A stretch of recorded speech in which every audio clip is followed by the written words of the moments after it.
Breakfast cook ಮಾಡೋಕ್ಕೆ help ಮಾಡೋಕ್ಕೆ ಇವತ್ತು ನಮ್ಮ ಇಬ್ಬರು ಲಿಟಲ್ ಶೆಫ್ ಅಡುಗೆ ಮನೆಗೆ ಬಂದಾರ.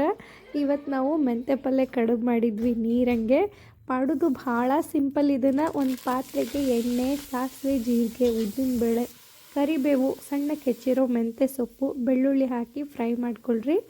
ಇದಕ್ಕೀಗ ಅರಿಶಿನ, ಉಪ್ಪು, ಒಣಖಾರ ಹಾಕಿ ಎಣ್ಣೆ ಬಿಟ್ಕೊಳ್ಳೋವರೆಗೂ ಫ್ರೈ ಮಾಡಿ ನೀರು ಹಾಕಿ ಕುದಿಯೋಕ್ಕಿಡ್ರಿ. ನಾನಿಲ್ಲಿ ಗೋಧಿ ಹಿಟ್ಟಿಂದ ಸ್ವಲ್ಪ ದಪ್ಪಂಗೆ ಚಪಾತಿ ಮಾಡ್ಕೊಂಡಿನಿ. ಹಿಟ್ಟನ್ನು ಸ್ವಲ್ಪ ಜಾಸ್ತಿ ಹಚ್ಚಿ ಲಟ್ಟಿಸ್ಕೊಂಡ್ರೆ ನೀರಿನ ಮೆಂತ್ಯ ಪಲ್ಯ ಕಡುಬು ಏನಿರುತ್ತಲ್ಲ ಅದು ಸ್ವಲ್ಪ ಮಂದಂಗೆ ತಿನ್ನೋಕೆ ರುಚಿಯಾಗುತ್ತೆ. ಹಾಗಾಗಿ ಹಿಟ್ಟು ಜಾಸ್ತಿ ಹಾಕ್ಕೊಂಡಿನಿ. 1 ಕಪ್ ಹಿಟ್ಟು ತೊಗೊಂಡ್ರೆ ನಾವು 4 ಕಪ್ಪು ನೀರು ಹಾಕ್ಕೋಬೇಕಾಗತ್ತೆ.